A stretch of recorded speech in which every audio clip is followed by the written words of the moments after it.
All right.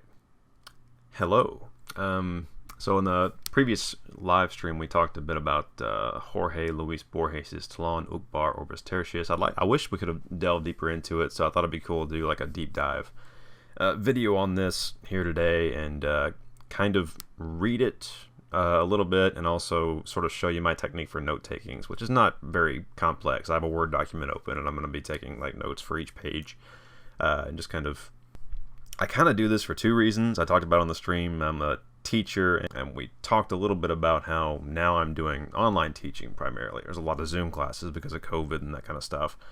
And so I'm always kind of looking for new techniques to get students intrigued by this stuff, by this old literature especially too. One thing I've been doing with students a little bit is just having class readings while we're in a Zoom session together. So we set aside 20 minutes, we read a text together, take notes together. We use the chat box to sort of record our reactions and record our ideas together. That's been fun. It's been sort of a thing I haven't done in the classroom very much, like the physical classroom. But I probably will do it more often. And so I'm kind of using this as a sort of an exploration of an activity I might do in a classroom kind of thing, but also to sort of a research stream, just to kind of see what ideas I uncover, what ideas stand out to me, and what ideas really confuse me too. Because I've read this story, multiple times, and every time I see something new, I have a different experience, a different emotional reaction to it. So I thought it'd be cool just to record my reactions and record what stands out, and then talk about maybe at the end how it might apply to specifically sort of what we're trying to do with the Dawn language in the Dimmer Star universe. So I got my Word document set up here. I have Borges's selected poems, which is really, really cool. You can see there is a young Borges on the spine there. He's not very well known for his poetry, but it's really, really fascinating. This edition, by the way, too, is a facing text edition, so you get the Spanish, the original Spanish it was written in, and the English on facing pages, which is cool to compare. He's best known, though, for his short stories, which is what we're going to delve into here today with Tlön, Uqbar, Orbis Tertius. And you can find that here and in a lot of other volumes. He's actually been reprinted a lot. But you can find it here. Andrew Hurley did a translation into English. This is not a facing text edition, so you don't get the Spanish here. But Hurley's translation is really, really clear, really, really well done, I think. So, yeah, highly recommend this. And again, here is Borges as an older man here, very stately, very intense. He's thinking about deep things. I think I mentioned on the stream, this guy apparently lived in a library for most of his life and just read everything. And he takes advantage of that a little bit in some weird ways that we're going to see in this book too, because he's able to write his stories in a way that makes them seem very plausible, even when he's describing things that are, we hope, impossible. I think DS1 and I are really drawn to this idea that when you're watching something or experiencing a work of art, if you can get lost in that illusion that it might be real, that's fun for us. That's kind of interesting territory for us to delve into. So that's why I'm doing this today. I'm going to be doing some time lapses too. I'm not going to make you sit here and watch me read very slowly because I am a pretty slow reader. So I'll be time lapsing this and kind of speeding things up, and you'll see my note-taking process, which is pretty scattered too. I'll pause occasionally too and read some quotes and sort of get an idea of what Borges is trying to do, as far as I can tell from what I'm reading here. I do encourage you, though, this could be a good chance to read alongside me and maybe pause the video occasionally, get caught up to where I am. You'll see I'm listing page numbers along the way here too, as I'm taking notes. So yeah, it could be like a fun little reading activity that we're doing together possibly. And definitely send us comments or send us your ideas on things, especially if I screw up, because I think I mentioned on stream, Borges is a mountain. I mean, I can't quite penetrate his ideas except only occasionally, and when I do, I'm as lost as when I began. So just throwing that out there as like if anybody's a Borges expert and wants to give their 2 cents, would love to hear about that. So, all right, without further ado, I'll go ahead and begin reading and taking notes on Jorge Luis Borges's Tlön, Uqbar, Orbis Tertius.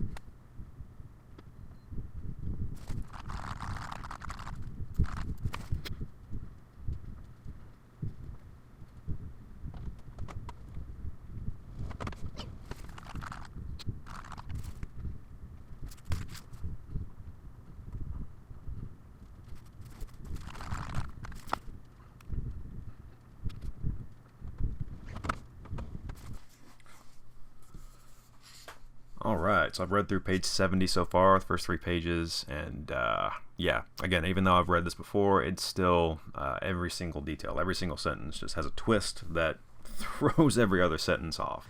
So I wrote down some notes of things, and I thought it'd be cool to kind of look up some of these things and see if they're real or not, because Borges liked to kind of put in things that had plausibility, that like were from our reality and were from this universe, but with a twist. And you know, it's hard to tell sometimes what is real and what is not when you're reading this stuff. So yeah, Adolfo Bioy Casares, I might be pronouncing that incorrectly, but based on what I'm reading here in Borges, apparently they were good friends. Borges thought highly of him. Bioy was not as well known as Borges, or is not as well known as Borges, but is still a pretty damn good writer. His works, according to Wikipedia, sort of delve into fantasy, maybe some science fiction too. This story, for instance, mixes realism, fantasy, and science fiction and terror. That's fun. Sounds kind of Lovecraftian.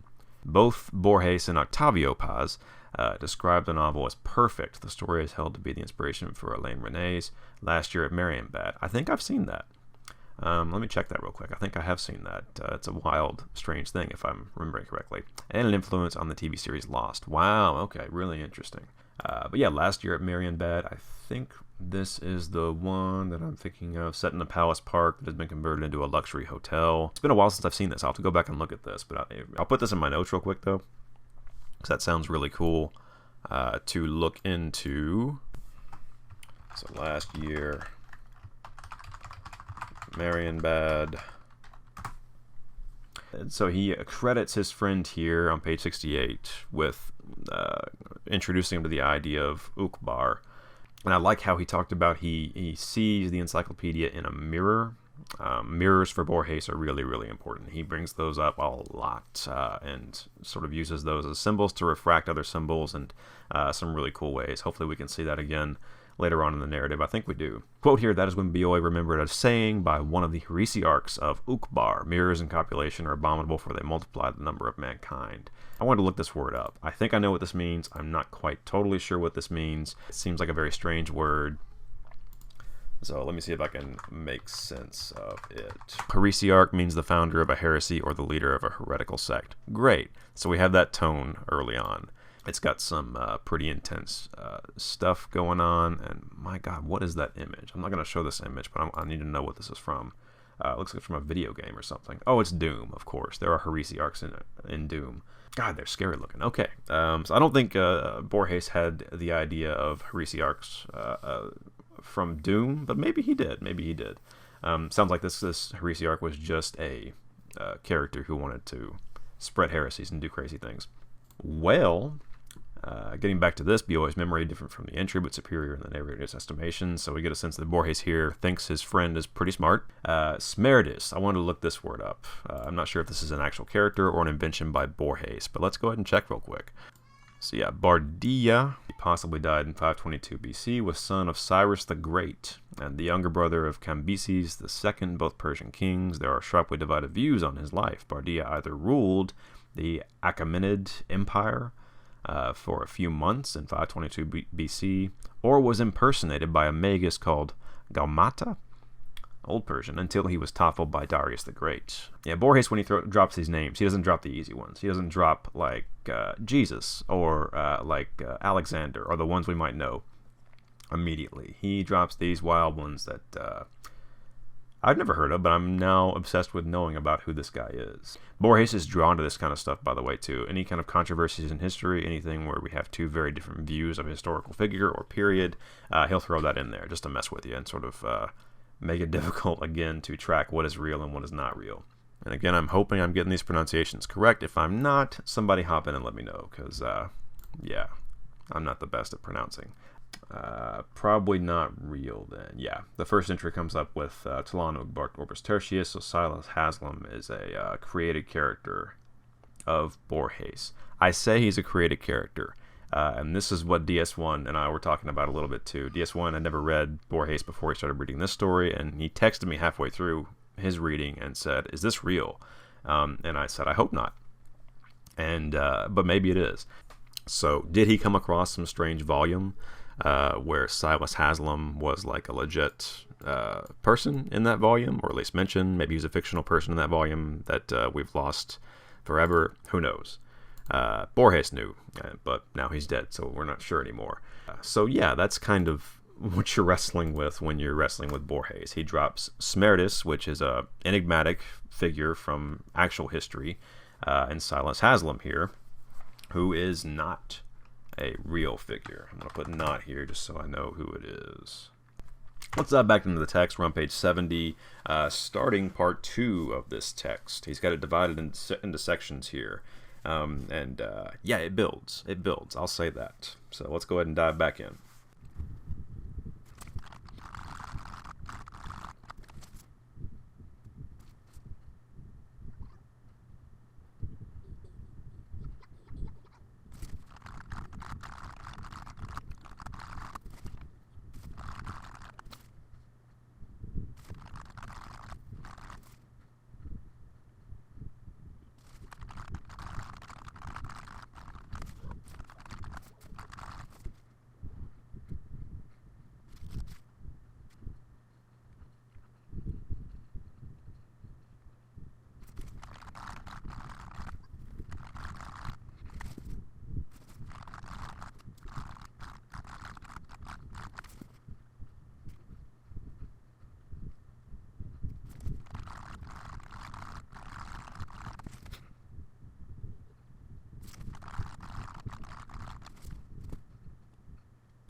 Okay.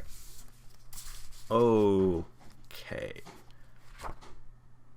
Let's pause a second and assess. I'm not going to go over all these points because there's a lot I wrote down. And we got this guy, Herbert Ashe, friend of the family, eccentric, kind of weird. Gets this package in the mail. It's a book. He dies 2 days later of an aneurysm. I like this note here, by the way. In life, Ashe was afflicted with unreality, as so many Englishmen are.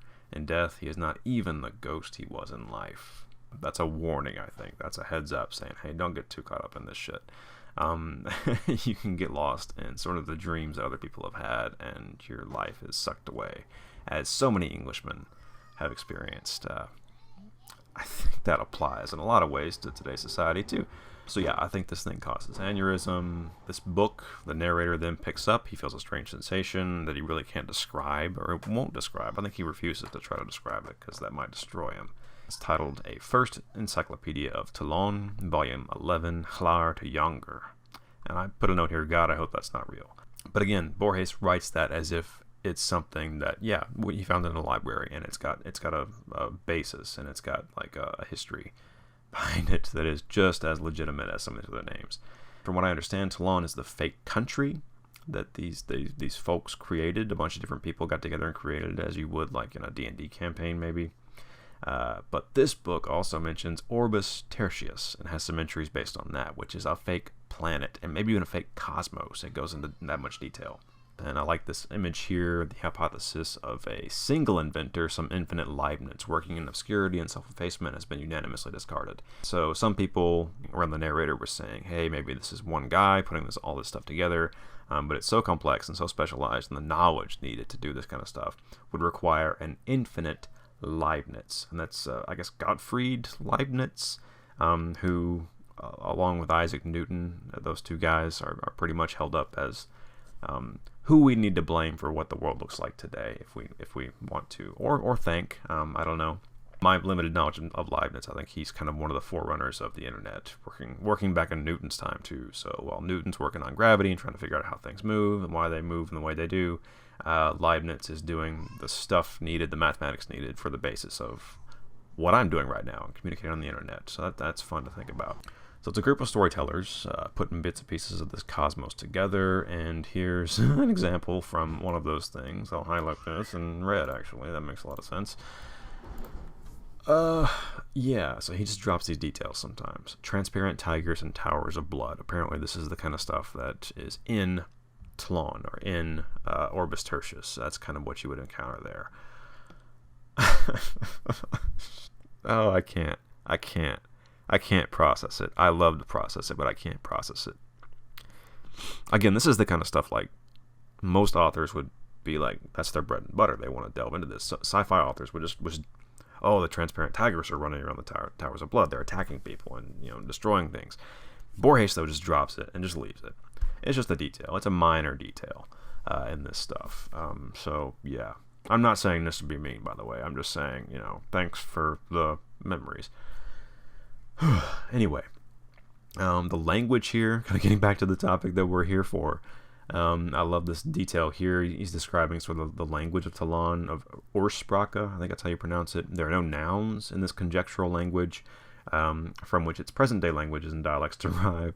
So again, he's showing the depth here. It's not just a single language, as you might create in a D&D campaign. It is a lineage of languages. It's an evolved language. There are impersonal verbs modified by monosyllabic suffixes or prefixes functioning as adverbs. Similar to Old English, which Borges is really interested in too. There's modifiers mainly in prefixes and suffixes. So they stick letters in the beginning and ends of words to modify them, whereas we use separate words to modify our words for the most part. There's a little bit of that still left over, but we'll get into that later. Meinong. I want to look up Meinong real quick. Ooh, he's a handsome dude. He's an Austrian philosopher, a realist known for his unique ontology. He also made contributions to philosophy of mind and theory of value. Wow. Yeah, I've never heard of this guy before. I'll have to delve into him a little bit. But yeah, these guys that were just laying this knowledge down, and then it all exploded in this weird fascism in 1930s Germany. That fascinates me. That freaks me the hell out. I like this idea that psychology is the basis for thought and knowledge in Tlön. The inhabitants of Tlön imagine, or not even imagine, they think that the world is thought, that it's composed of thought. And he doesn't just leave it at that. He talks about how that gives them the freedom to create all these systems, all these insane systems, all these really complicated systems upon systems. I love this quote here. The metaphysicians of Tlön seek not truth or even plausibility. They seek to amaze, astound. I put a note here that this sounds just like the fucking internet. And I'll probably return to this again, but I meant to read this quote on the back flap from Umberto Eco. Though so different in style, two writers have offered us an image for the next millennium. James Joyce, and Borges. The first designed with words, what the second designed with ideas. The original, the one and only World Wide Web, the real thing. The rest will remain simply virtual. Basically, he's just saying, this guy made the internet, the real internet, and what we're doing right now is just fake. It's just kind of playing off of his ideas. And this quote, my God, it just freaks me out, so I put it there. Whatever, we'll leave it at that. Crepuscular memory. I'm going to have to wrestle with that term for a while. That's going to hurt. That's going to hurt later on when it pops up in my head just randomly. Anyway, I'll hop back into this, and we'll see where it goes.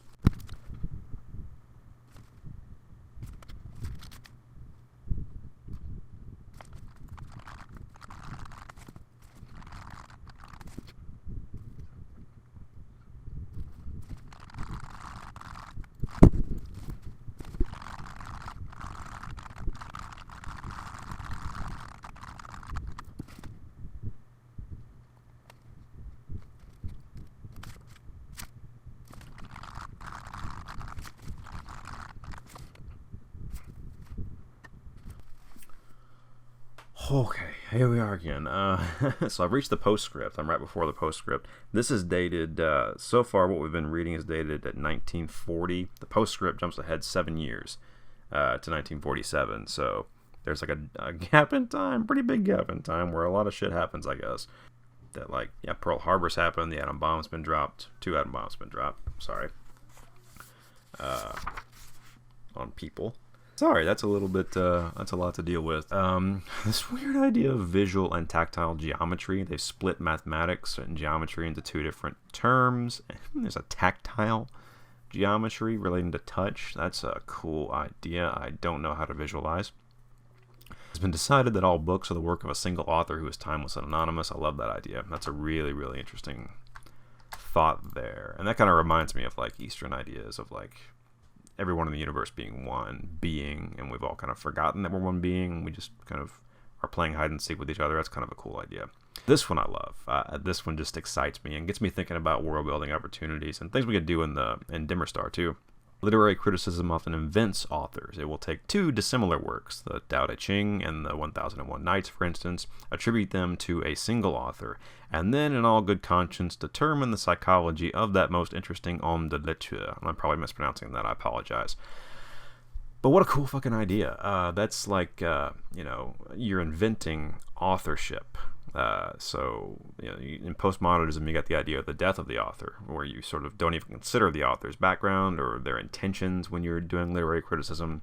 And this one, it's like the birth of a fake author, or the creation, the creative invention of an author by the coupling of these 2 works. It could be a great thing for, like, character creation too, if you're trying to build characters for some kind of universe you're working on. So making it possible not to interrogate, but even less to modify the past, which is now no less plastic, no less malleable in the future. Again, fuck you, Borges, because you have called what we are in right now, where we basically can't tell what happened in human history anymore. Not only do we question it, we are destroying it and splitting it into 2 groups, and those groups are fighting each other, and it's stupid. Apparently on Tlön they had this in a much better way. They were cool with that. They were cool with not knowing the past, not knowing the future. They just held on to the present, whatever. We tend to have a system where we need to know past a little bit at least. Okay, moving on. I think I'll go ahead and push through to the end here and see what happens. Again, we're in a postscript now, so we're jumping ahead 7 years. Don't know what happened in the interim, except for the atom bombs, probably. Just a quick note real quick on this. I'm not going to quote this in my notes, but I love how Borges does this. He's basically in the first paragraph here. He's reflecting on the stuff that he wrote back in 1940. So I reproduced the article above exactly as it appeared in the Anthology of Fantastic Literature, 1940. And this is what he does in his normal books too. He adds prefaces, he adds postscripts to his stories. So when you're reading this, you're like, oh, this is Borges commenting on his story that he wrote and critiquing it. He puts in his little flippant critiques about, like, what he should have done better and why he made the changes he made and what he would do now and that kind of stuff. And it's cute. But then it goes on, and let's see where it goes.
Where are we? I don't know. I think my camera fucked up, but I think it'll be okay. I think I can just do something with that. But anyway. Yeah, where are we? we're in Borges land now. So yeah, I'm gonna look this guy up. I haven't looked him up yet. Like, I remember him from my other read-throughs, and God, oh man, I really hope he's not real. But Ezra Buckley, of course, this ends up in Tennessee. Tennessee plays a big role in the destruction of the earth. So this is in the postscript. Again, 7 years later, he's talking about he basically receives confirmation of the earlier theory, a secret benevolent society which numbered among its members Delgado and later George Berkeley. I believe Delgado is real. I know George Berkeley is real. Was born. Its mission, to invent a country. So, I mean, these are like founding fathers, I guess. They're like a bunch of really smart guys that got together and said, hey, we can design a country. And I guess it could be a really nice one, benevolent. They wanted it to be a good, ordered society for people to live in. I don't know if they wanted it to like be an actual thing or just like a thought experiment. So they realized they can't build a country in one generation, so they recruit disciples. And the tradition carries forth for centuries until it lands, I guess, a couple centuries, of all places, in Memphis, Tennessee in 1824. And boy, what a wonderful place that must have been. And the other translation that I read of this, not Andrew Hurley's, the other translator had put in there something like a footnote or in parentheses, not Memphis, Egypt, but Memphis, Tennessee. And it popped in my head that the association there, I think they were trying to go for, is that, you know, slavery is sort of associated to both of those places, especially in 1824 in Memphis, Tennessee. And this fella here, Ezra Buckley, apparently a slave owner, free thinker, as Borges says. And let's look up Mr. Ezra. He's not real, right? He's not real. Okay, good. The first entry that pops up is Tlön, Uqbar, Orbis Tertius. So Borges invented this guy. But I think he's pulling from sources. I mean, he's probably not far off. Imagine the fucking slave owners back in the early 18th century. These guys sitting on literal mountains of gold, being mined by people. And the mindsets these fuckers used to have. What did they think about themselves and the universe? They must have thought they were gods. Over the summer, I watched Barry Jenkins' series on Amazon, The Underground Railroad, which is based on Colson Whitehead's novel. Fucking incredible. I haven't read the novel yet. I've got it. I want to read it. It looks really, really amazing. But God, what a... Barry Jenkins directed all 10 episodes of this thing. It's a massive undertaking. I can't believe it. It's incredible. It's beautiful, but it's brutal. But it really does capture, in a lot of ways, not just the brutality of the time, but the mindset of slaveholders and sort of what the godlike visions they had of themselves. They were controlling humanity. They were controlling human souls. They got to decide who lived, who died, who gets tortured, who goes to hell on earth, and who goes to heaven or the big house and that kind of shit. So I just imagine that this mindset that Borges is tapping into. Thank goodness Ezra Buckley's not real though, so at least I can be okay about that. Ezra Buckley gets tied into it with his wealth, with his fortune, with his gold, and they say, hey, we're trying to invent a country, America, and the American way. We don't invent a country, we invent a planet. And so he did it. He invested all his money in this. Fuck, this is so heavy. This is too much. I love this quote here too. Buckley did not believe in God, yet he wanted to prove to the non-existent God that mortals could conceive and shape a world. I don't believe in you, man, but I'm going to prove to you that we can do better than you. So Buckley injects capitalistic fervor into the project a few decades following his death. Not only is there writing about Tlön, here's where things get really weird, as if they haven't already gotten kind of weird. There are actual physical objects appearing in our reality from Tlön. There's a compass that this random-ass princess finds in this box, and it leads to north in Tlön, and it's like of a design that we haven't seen before in other compasses. There's also this weird pyramid object, or like a cone. I think it's a cone. It's like maybe that large, and it's a little metal cone found in somebody's bookshop somewhere, just randomly. And it's very, very tiny, but it's metal, and nobody can pick the damn thing up. It's so heavy. And the narrator even talks about, like, he picked it up, and he can remember precisely. It was so heavy, he could barely hold it for any amount of time. But he remembered precisely when he took it off of his hand, he could, just see the imprint in his hand of where it was. And that symbol stuck in his brain. So, physical objects. This thing began back in the 1600s or whatever. A bunch of guys, benevolent guys, again got together and said, let's make a country. Let's make it be a fun experiment. to help people, guide people in the future. Buckley comes along and says, let's inject it with some gold and some of my money and see where it goes. And then maybe 100 years later or so, we start seeing objects appear. Objects not of this world. Objects of this imaginary world that are nonetheless physical in our world. So yeah, a lot's happened in that 7 years, hasn't it? And I love this quote here at the end, or near the end. Here I end the personal portion of my narration. The rest lies in every reader's memory, if not his hope of fear, or fear, I think. It's got to be or, right? I'll go back and check that, but whatever. So again, this is Borges kind of putting the reality on it, like he's assuming his readers have now encountered Tlön, that it's out there. This is a weird one because it distances us a little bit. It gives me some comfort in the sense that I'm sitting here in 2021 reading this text, and as far as I know, Tlön has not taken over and dissolved the reality that I'm in right now. But again, you read Borges and you're like, maybe I just don't know. Like maybe it's been kept a secret. It was a secret to society for a long time. Maybe it's still a secret. I don't know. And it's so complex and so weird, and maybe it's under the surface and I'm just not seeing it. And again, this shit freaks me out when it gets local like this, when it gets close to where I am physically right now in space. Not his intention, probably, to impact DS2 here in 2021, but he did. In 1944, an investigator from the Nashville American newspaper, I guess, unearthed the 40 volumes of the first encyclopedia of Tlön in a Memphis library. 40 volumes. In Nashville American. And again, I'm pretty close to Nashville. That's kind of, when people ask me where I'm from, I typically tell them Nashville. And Nashville, in and of itself, is a weird concept that we're probably going to delve into on the stream, because it's a weird fucking city. Robert Altman, we're going to get into his shit too. He was worried about it back in the 70s, and I think he had good reason to worry, because now it's become something very strange. Beautiful, but strange. And we'll talk about it later. And then on page 81, near the end here, he's just basically talking about, basically, by this point in 1947, for the narrator, his world is dissolving. Everybody has become obsessed with Tlön. Not just obsessed, that's all they can see. It has replaced the reality and history of the actual Earth.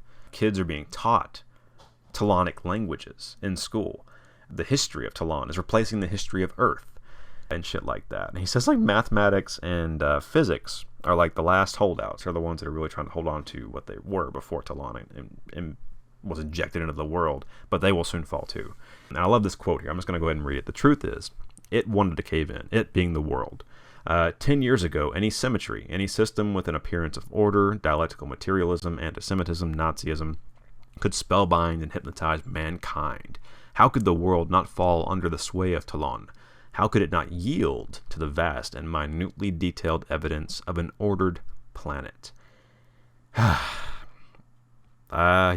I mean, I don't know how you argue with that. I don't know. I mean, again, we look at it as fiction. I'm not here saying that Tlön has taken over the world. I am here saying, though, that a lot of weird shit has taken over the world. The stuff we're thinking right now, we're using like thought processes that have been passed down to us. We don't know how they got here. We have some ideas. We can surmise. We can delve deep into the past and try to figure things out. But what do we know? What do we really know? And that's kind of where Borges typically leaves the audience at the end. It's just like questioning, what do we really know? Why do people do what they do? Why do they give themselves over to Nazism? Why do they give themselves over to anti-Semitism as a way of explaining things? And it is just that attraction, I think, of an illusion of order. These things simplify. These things remove the need for the brain to do a heck of a lot of work. So the brain is drawn to it, I guess, in an evolutionary sense. Worth thinking about for storytellers and for people who are trying to build universes and build, these really, really dense and deep things. And the impact that could have. Again, benevolent. You hope it's benevolent. You hope it's going to be a good thing that you're putting out in the world. If it's a movie, if it's a book, whatever, that has a rich invented history or conlangs, things like that. But that's what the inventors of Tlön hoped in this story as well, and ended up not being so good. Ended up dissolving everything. It just kind of underscores the idea of how fragile our conceptions of reality are. Anyway, last line here. Love this line. I think it's the most relevant. And spellbound by Tlön's rigor, humanity has forgotten and continues to forget that it is the rigor of chess masters, not of angels. yeah, I think of Facebook, I think of Twitter, I mean, it's easy to make that connection. It's easy to make it to social media. And social media is not the only thing to blame here. And Borges is writing long before this stuff is around. But just this idea that humans, we get so caught up in this stuff. We jump on the internet, we stare at a screen. I'm talking to a damn webcam right now in my room, like I'm talking to a human being right here. And we rely upon those illusions, and we get just sort of spellbound by them and give our souls over to them, I think, in some degree. He's sort of giving this warning that, hey, you're giving your soul over to chess masters, to people who got really good at crunching numbers and moving things around on a board that is meaningless in the grand scheme of things, is apart from nature, is apart from God, and far apart from the angels. This world that we're diving into, this world that we're merging with, is not something that is inherently good. It originated from a bunch of really smart motherfuckers. But, I mean, then you have, what the fuck? What the fuck's his name? I've forgotten his name because I wanted to forget his name, I think. Ezra Buckley pops in there with his slaves and his mountains of gold, and he basically just knocks it off course. And sends it into this weird death spiral, which I can't help but associate with today. I can't help but associate that with today. When I think about what social media, what the internet has done just as a drunkening agent, as just an inflammatory thing that just causes conflicts to really spasm and go in all these weird directions that we can't control. And it messes with my brain. I love this story. I really love this story. But I wish it weren't true. That's all I have to say about that. I have more to say about that, actually. But anyway, kind of getting back to the main goal of this topic and sort of what I would relate to the language that we're trying to develop and what we're trying to do with it. I mean, it's kind of a warning, and this is kind of a cop-out to maybe wonder about doing functional languages, maybe wonder about what you're inventing, the system and the sort of the machine of a language that's going to live on after you. I mean, who's going to pick it up? I mean, they do Shakespeare plays in Klingon now. They do, they're using this language in ways that the original creators, or these languages, that the original creators didn't intend, didn't think about. And I think it's a responsibility of human beings, but also as anybody who's trying to put shit out there, anybody who's trying to make, statements with art or statements with ideas in the public sphere should think about this. Like, pause for a second and think about, where do these ideas come from? What are these ideas going to do to existing structures? And sort of, how do we negotiate that? How do we make sense of this kind of stuff? I mean, we talked about in the previous live stream making languages that are more aesthetic rather than functional. That kind of appeals to me a little more now, thinking about Borges' work here, taking seriously his warning that you invent these things benevolently, you hope they do good things out in the world, but they might not. You're going to die. And if you make something powerful, somebody's going to pick it up and use it to consolidate their own power. So that's a warning, I think. That's a clear sort of idea that we should think about. But yeah, that's kind of what I'm thinking about there. Also, just his random tidbits about sort of what the languages look like. I love his descriptions of, this dialect uses just adjectives. They have no nouns. They describe objects with adjectives, and what that says about the psychology of the speakers and sort of the limitations, but also possibilities of the language. That really appeals to me. I think we're gonna work some of that into the Don language too. Also, as a world building tool, I think Borges is wonderful to read. I think he just does stuff. Like I said, his little details. You could spin off entire mythologies. Just on those simple details, little things like towers of blood and transparent tigers and shit like that. What is that? I want to know about what the heck that is. But he just drops it and leaves it, and there it is. Those little tiny details that are so enticing feed into this idea of a richness, of like a rich world that this guy's created for this one story, a short 17-page or whatever story. But it's got so much built into it, and so much appearance of reality and appearance of depth, not just like an appearance of like surface reality, but an appearance of depth, history, and stuff like that. Yeah. Final thought here: if anybody out there is really intrigued and wants to learn how to build worlds fast and do it in like a small amount of space, highly recommend picking up Borges' stuff. You read 15 pages of that stuff, and it feels like you read a novel. Your brain is probably doing the mental gymnastics it would take to carry all the information and content that a novel would have. Again, also welcome expertise from other fields. If anybody out there is a Borges expert and wants to tell me what I got wrong, that would be excellent. Love to hear that too. All right, well, thank you for joining us today, me and Borges, and beware of those chess masters, man. Watch out for those guys. They're impressive, but yeah, don't mistake them for angels.